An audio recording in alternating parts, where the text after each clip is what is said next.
CCFA website, www.ccfa.org. Tough jobs demand tough tools. Whether you're building the ultimate garage or completing this weekend's project around the house, visit your local Sears to pick up the tools that NASCAR relies on every week to get the job done here at the track. Craftsman, the official tools of NASCAR, available at Sears and Kmart. There's a Craftsman in all of us. Check out Sprint's newest product for race fans, NASCAR Sprint Cup Mobile. You can receive real-time stats, live race audio, up-to-the-minute news, and behind-the-scenes coverage. Available free with any data plan on select Sprint phones. Learn more about Sprint Cup Mobile at sprint.com/speed. Don't miss your chance to improve your track position. 2009 NASCAR season ticket prices are on sale now at the Gate Tree Ticket Office or the VIR season ticket booth. Not only is DLP a proud sponsor of Hall of Fame Racing and the number 96 DLP HDTV Toyota Camry, but DLP technology from Texas Instruments is found in some of today's best HDTVs. HDTV, powered by DLP, catches every detail, even the ones doing over 200 miles per hour. DLP's millions of tiny mirrors capture all of racing's fast-moving action. And one heck of a year again in 2008. We're talking about Johnny Benson, driver of the number 23, Toyota certified used cars.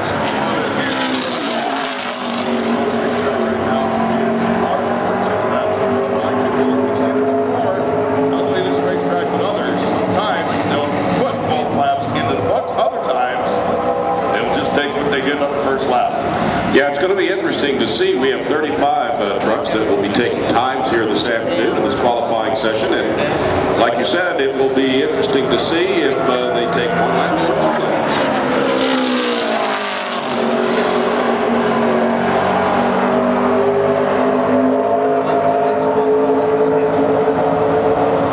And the first lap for Johnny Benson, 27.930, 128.894 miles per hour. He will stay in it and go for two. And in this case, usually the second lap is better than the first. And the second lap is quicker by about 10th of a second. 27.753 is the lap record. 129.716 miles per hour. A great battle in the NASCAR Craftsman Cup Series. Two races on the schedule. Johnny Benson and Ron Day Jr. are the two that locked up tight in that battle. Jimmy, we expect them to come right down the wire here next week at Miami Speedway. No question about it. If you're keeping track of those two who are battling it out for the title, Ron Hornaday will be the 17th truck scheduled to go out for qualifying here this afternoon. Right now, taking to the track aboard the Air Force 4, the number 21 machine, this is John Wood. And he will go on the clock.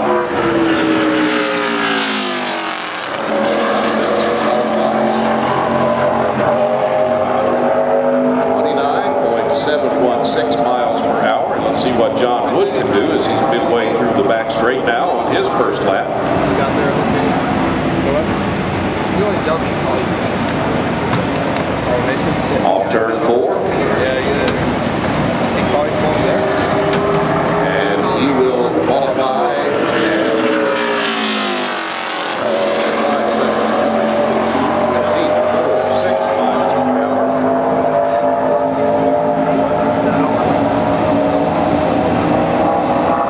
Makes his home.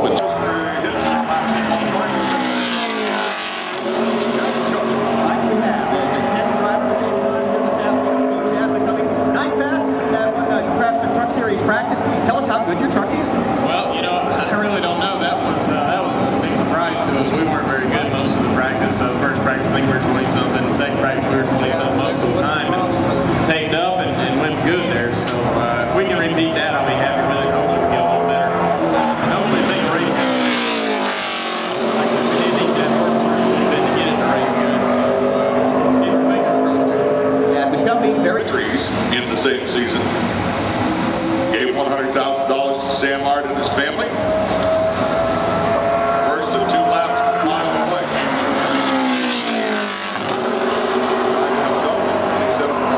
27.419, 131.296. He goes right to the top on lap number 1.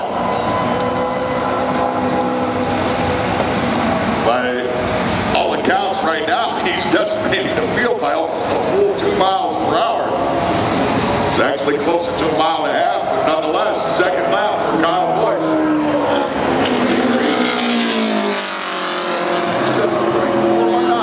At 131.96 miles per hour.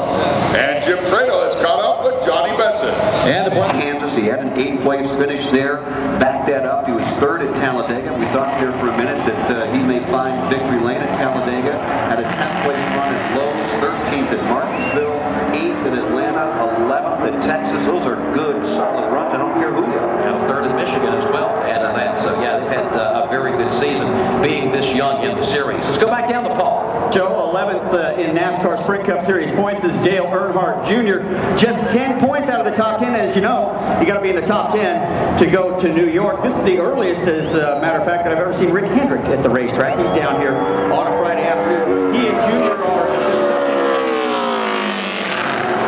Maybe I can't find out how this 88 car is going to qualify. Junior and Rick Hendrick. I guess, guys, we might have to wait on this. They're deep in talk. And so Rick Hendrick down here with Dale Earnhardt Jr. One more time. Juan Pablo Montoya now on the racetrack, bringing Texaco Havoline down to take the white flag. This is the last ride for Texaco Havoline. I think we can all say we're going to miss them here on the weekends. That has just been a car that has had so much history to it. That Texaco Havoline star flying on a hood for Juan Pablo Montoya. You think back to Davey Allison and all the greats that have been behind the wheel for Texaco Havoline. Here comes Juan Pablo Montoya. That second lap will bump him up to fifth. Juan Pablo Montoya locks in, at least right now, in that fifth spot. 8 drivers have run so far. It's Kurt Busch leading, Reed Sorensen is 2nd, Scott Riggs 3rd, Elliott Sadler 4th, and Juan Pablo 5th. 6th is David Reagan, 7th Matt Kenseth, Ryan Vickers is 8th.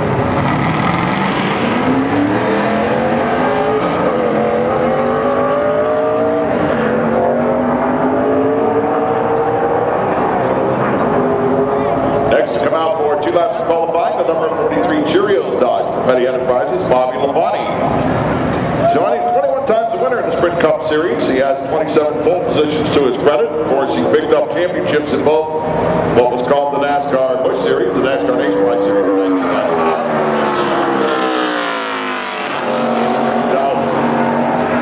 Bobby Labonte. Both of his 2 laps of qualifying, they're all trying to reach Kurt Busch. He says he missed all 4 corners and still ends up with the quickest time at 26.760, 134.529 miles per hour. Here is Labonte's first lap. Becomes the 9th car for qualifying. Slots in 130.995 miles per hour. And looking to go faster here on lap number 2. Right now, it's 2 Dodges at the top of the heap, followed by a Chevrolet, another Dodge at the top 5. So Dodge having a good run here so far. Ford in 6th, another Ford in 7th, Toyota in 8th. Here's another Dodge in 9th, and he will stay 9th. Bobby Lamonte's time will improve slightly on lap number 2, but he'll stay in that 9th spot. 27.319 seconds, 131.776 miles per hour. Jack DeMont reminds you to jack it up at lap number 125. Stand up and cheer for your favorite driver on lap 125 of the NASCAR Grand Prix Truck Series race this evening. We're looking for the rowdiest section, and they will win $5 Jack in the Box gift cards. So stand up and show Jack what you're made of on lap 125 during the race here tonight at Phoenix International Raceway.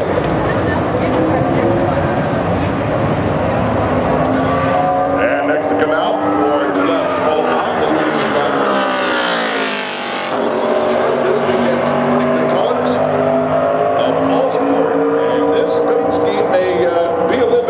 To you if you were a fan of the old Trans Am series. Tommy Kendall used a paint scheme bear. Today's broadcast of NASCAR Sprint Cup Series pole qualifying is brought to you under exclusive radio rights granted by Phoenix International Raceway to MRN Radio, solely for the private non-commercial use of our wireless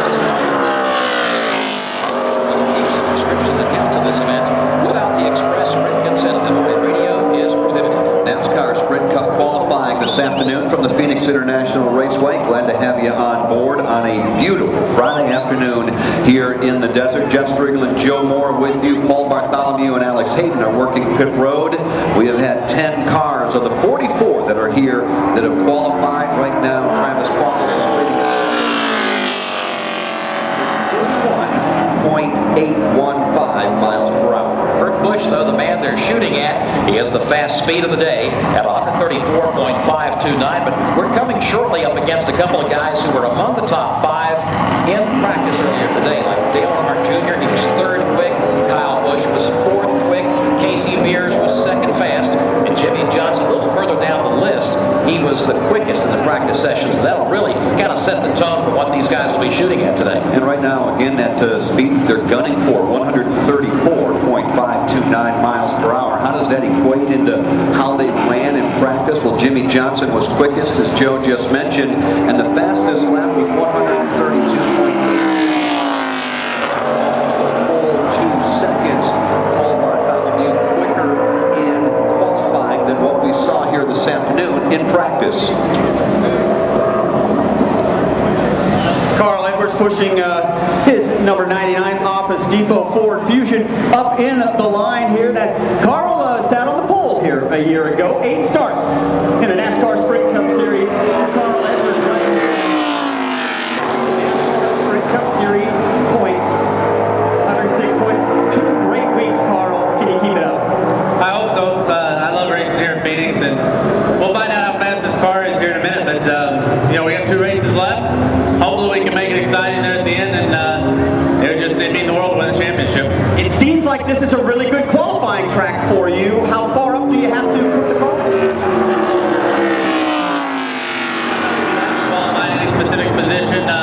Obviously, the faster we go, the better. But you know, I think a year ago we sat on the pole. I don't know if we're in danger of catching that 2 car. That's a fast lap right off the bat. But you never know. We made some changes. Hopefully, they're good. A 26.760 is what Carl's shooting for.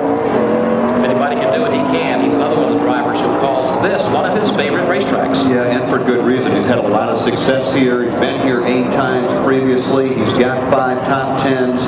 The one thing he is missing on that resume, Joe, and it's the one thing he has to do by all rights on Sunday, and that is to find victory lane. And, you know, I was thinking coming down here that, you know, if you're Jimmy Johnson,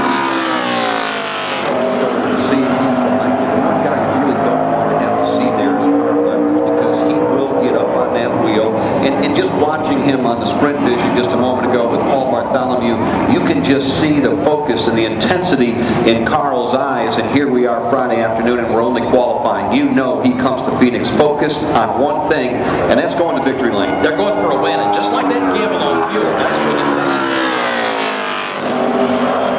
saying. He says, you know, I'm not really going to listen to a lot of strategy and plans. I just got to go out and try things and try to make something happen. That's the way you win a championship, and it's in his position. That's the only way he can win one. Yeah, if that gamble doesn't pay off, obviously we're talking about Jimmy Johnson virtually coasting from here, but it did pay off for Carl Edwards. He won for the 2nd weekend in a row. Of course, he's got the win in Atlanta. Texas. Now he's going for 3 in a row, and we'll see him on the racetrack here shortly.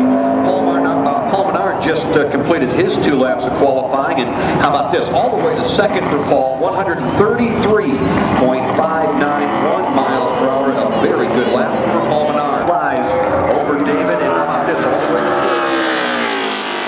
way to 506 miles per hour. And I think the thing we got to watch here is typically we have seen that 2nd lap be quicker. And that was a very good first lap for David. Could be a threat for the pole. Let's follow David Rudiman, coming off a great run last week at Texas Motor Speedway. His team has been getting better and better as the season gets older and older. Let's see what happens here at Phoenix. Here he comes to the line. 3rd on lap 1. Lap 2 goes up. 34.514. 26.763. David Rudiman now 2nd to Kurt Busch.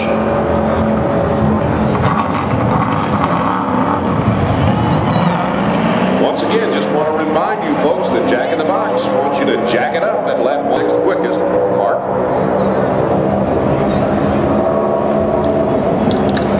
So Mark now in between turns 3 and 4, coming around to complete his qualifying run. He's the 14th driver to take a time here this afternoon. And he will jump from 6 to 4 seconds, 133.482 miles per hour from Mark Martin. Kyle Busch still remains on the provisional pole at this point. Everybody's shooting for is, Kurt Busch at 134.529 miles per hour. Dale Jr. takes to the track for the Amp Energy National Guard Chevrolet. You're getting a look there back in 2000 when Dale brought the Budweiser machine number 8 to victory here and celebrated that win in front of the fans and in Gatorade Victory Lane.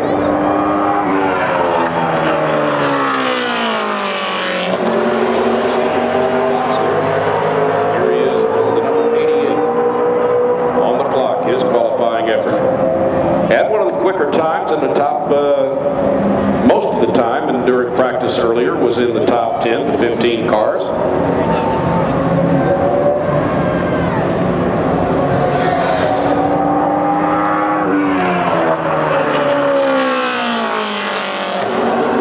slots in third quick, 26.844 seconds, 134.108 miles an hour.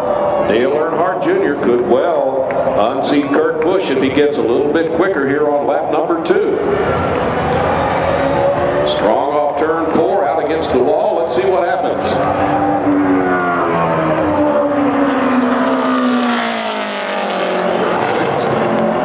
Second lap, not quite as quick, so he'll officially qualify at 134.108 miles per hour.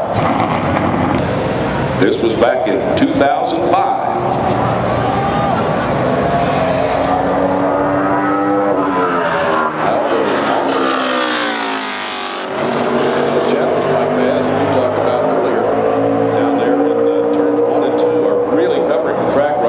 That has some effect on our qualifying here, and the sun sinks even lower, and that gets in the eyes of the drivers as they come off turn 4 and head down to turn 1.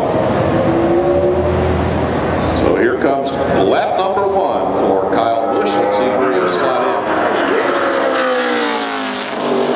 27.190 seconds, 132.402 miles an hour. Sure, he's a little disappointed in that. He'll try and make up considerable distance and time here on lap number 2.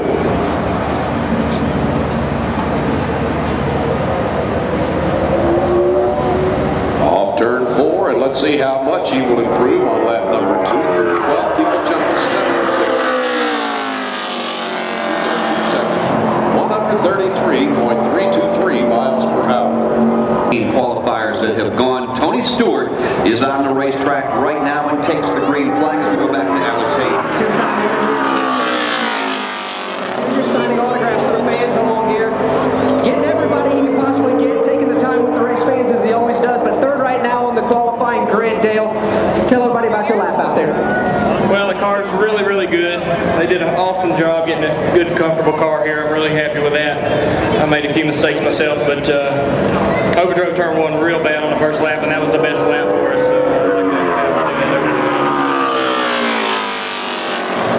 Dale Earnhardt Jr. for the moment sits third on the scoring pylon, and again continues to sign autographs for all the race fans down here. Well, let's wait and see what Tony Stewart can do now as he works around the racetrack. He's completed 1 lap already. That one was 16th quick at 131.858 miles per hour. Tony, a former winner here dating back to November 1999.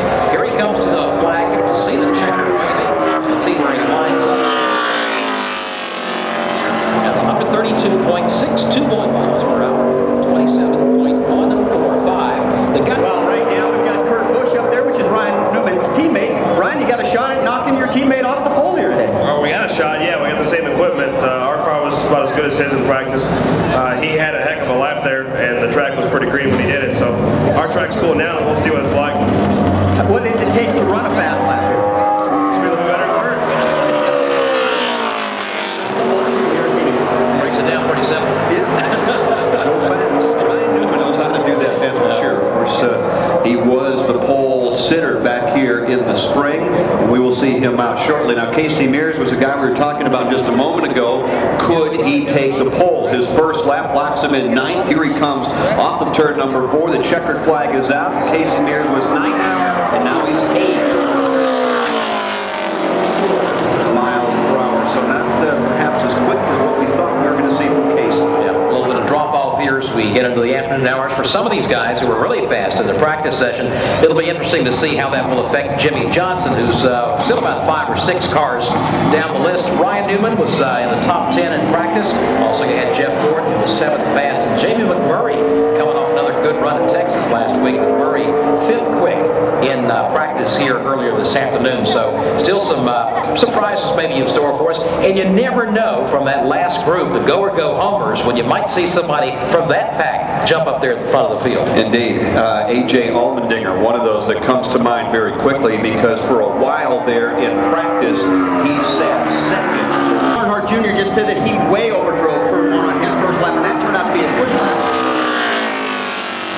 I overdrove turn 1 in practice, so I'm going to be real careful not to do that myself. Denny just put up a good lap. It looked like he actually got in there pretty easy, so obviously you don't have to drive in real deep into turn 1 to get a fast lap, but yeah, you're trying to get as much speed out of the car everywhere you possibly can, so you don't want to give it up anywhere. And, you know, like I said, this car has been driving real good all day, and we're going to give our best shot at it. Jeff and Joe, the driver's still looking for his first win here in 2008. That's Jeff Gordon. He's got a win here in the past, as you know, Paul. He's also been on the pole here at Phoenix 3 different times. We'll see him shortly. He was just talking about Denny Hamlin. Denny's first lap, the quicker of the two. It locks him in 4th, 133.6. Look down at David Gilliland, just crossed the stripe here in Phoenix.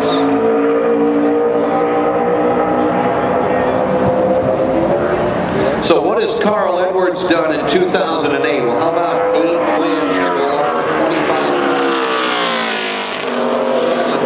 Right now, Joe Voorhees at 106 points behind point leader Jimmy Johnson. He's on the racetrack right now and trying to get as close to the front as he can for the drop of the green flag on Sunday. It should be fun watching Carl Edwards on Sunday afternoon, knowing that he has nothing to lose. It's all out there about winning. He's going to try anything he possibly can pull out of his box to try to get up there and score the win.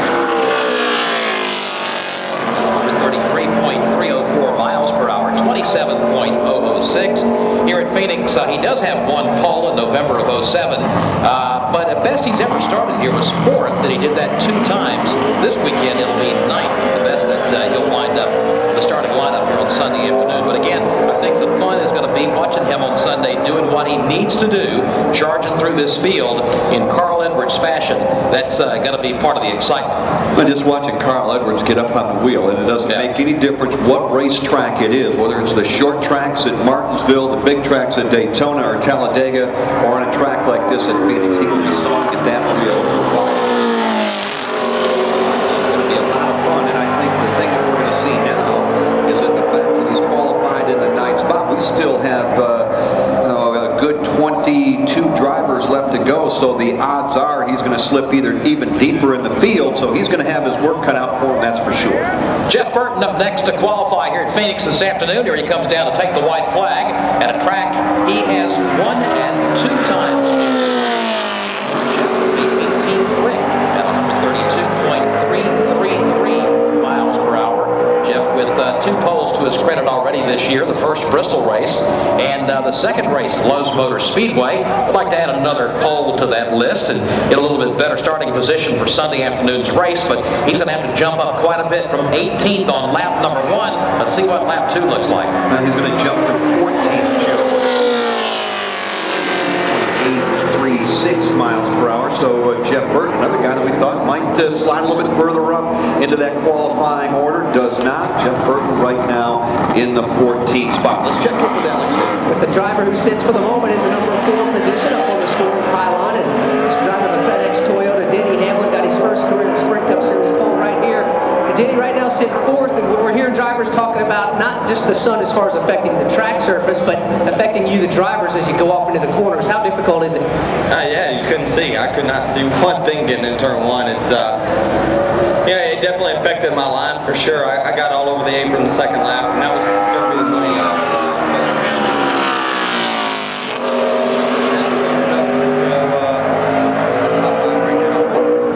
That definitely won't hold up. It'll be somewhere hopefully in the top 10, but if it does, you know, we can work with that. But it's really it's crucial right now. The sun is tough. Denny Hamlin for the moment sits fourth. I know when we came around here to the booth riding on the golf cart, the sun was in our eyes, and I made mention then of the fact I know why they call this the Valley of the Sun. It really is. You almost can't see the right behind turns 1 and 2. Now here's a guy that's been making his way to Phoenix International Raceway. The Northwest Tour cars out of his home in Vancouver, Washington. He knows his track well. He's had a lot of success here, but his qualifying effort, Joe Moore, won't show that this afternoon. 19th is the best that Greg can do in his 2 qualifying laps, 132.543 miles per hour. Jimmy Johnson was fastest in practice. He's next to qualify as we go back to Paul. 8 starts here at Phoenix International Raceway for Kasey Kahne. He is best a 4th back in 2004, and he finished 5th back in 04 as well. Kasey's going to go out and qualify his number 9 Budweiser Dodge here shortly. Kasey, welcome back to Phoenix. How was your car, your practice? It's pretty good. Budweiser car seemed all right. We worked on it there for a while. And felt like we were probably top 10 there in practice as far as qualifying speed. So we'll see what we do here. You know, we got a great draw, so hopefully that helps today. It's tough to say, but hopefully it helps. What's more fun to drive here at Phoenix, open wheel car or a stock car? I drove a midget last night, and that's about the most fun you have right there when you're racing those cars at a track like this. It was a blast, but the stock cars aren't bad. They're definitely a good time to race as well, and you know. But yeah, last night was a blast. Yeah, I didn't want you to throw the stock cars under the bus. Kasey Kahne, very nice to us down here to go out and qualify shortly. And you know, he talks about the midgets here, and you and I, Joe, were talking about the Silver Crown cars here, the super modifieds run here, all a part of Phoenix International Raceway. In the past, the Copper World Classic, they just all used to converge down here. It was an off weekend before the Sprint Cup Series got started, and this is where they came to. Tony Stewart, Mark Martin used to bring a stock car down here, and as he just said, Kasey Kahne having a little fun last night, got the midget out, had a chance to run around here. This, in the old days, was sort of their speed weeks to come out to the Copper World Classic. A lot of tradition that has been set here at Phoenix International Raceway. It rolls on. The second race before the season is over. The Czech Auto Parts 500. Qualifying, rolling along. We're down to only 19 cars left to go. And Jimmy Johnson is the man on the track now, and he was the fastest earlier in practice. Let's see what he does here in qualifying. Lap number 1, about to move into the top 10. It's 26.806 seconds, 134.298 miles per hour for Jimmy Johnson on lap number 1.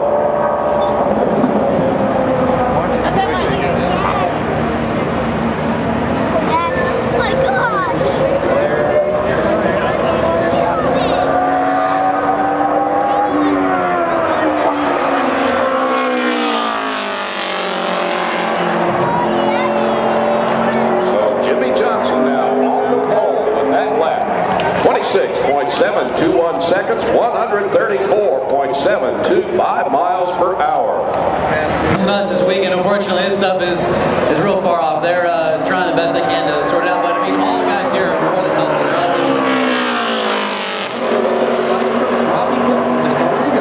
Jeff Gordon on the racetrack now. Another driver looking for a win before this year is over and running out of opportunities.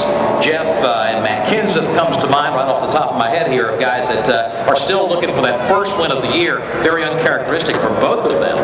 Jeff Gordon's last win came in at Lowe's back in 2007.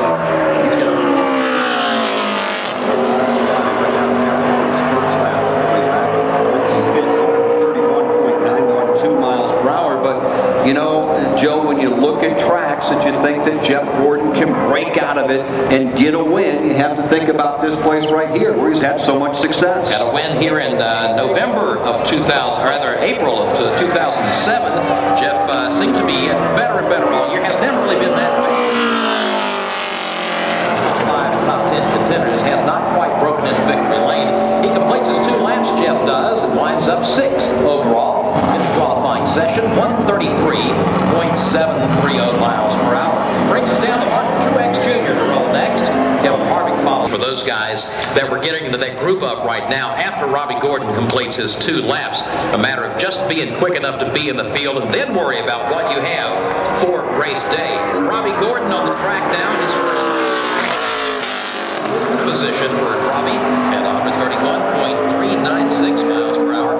He was talking about the sun, dealing with that. And of course, he has a lot of experience in that kind of thing, racing in the desert, that type of racing that he's done so much. I imagine he's driven off into the sunlight quite frequently. Yeah, this is old home week for Robbie Gordon, although he almost caught the fence on lap number 1 coming off of turn number 4. That should allow him to pick up quite a bit.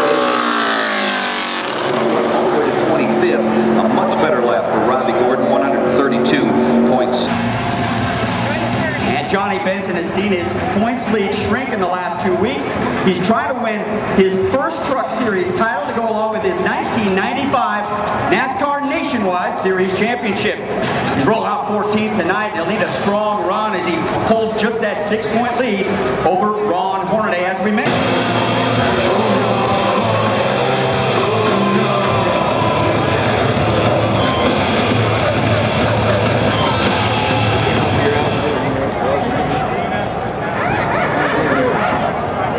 There's a flip.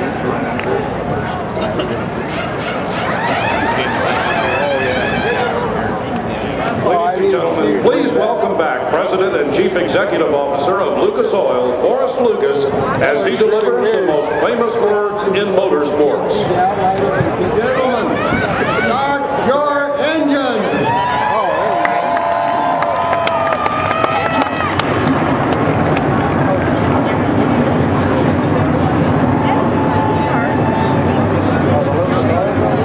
That's about 3 blocks away from the old dome.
side. He looped it, got sideways, and there was really nowhere else for the rest of the trucks to go. All 4 trucks have continued, but there's lots of sheet metal here to the inside of turn 4.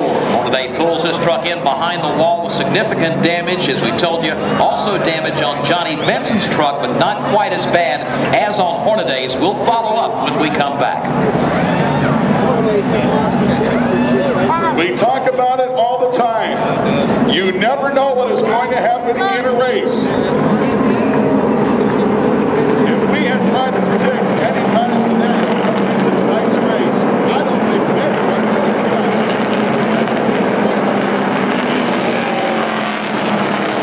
Involved in an accident on lap number 1, yesterday, committing to the high 5 drivers on the make contact with the carrier. When the 7-1 gets into him, Johnny Benson got a piece of it as well. And the 2 points leaders today, his truck still has most of the 4 corners left on it.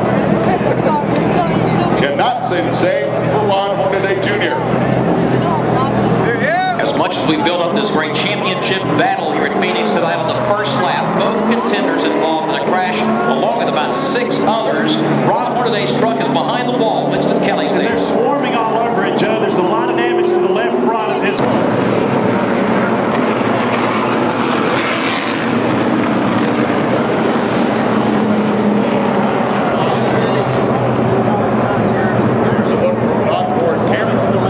What did things get dropped over there?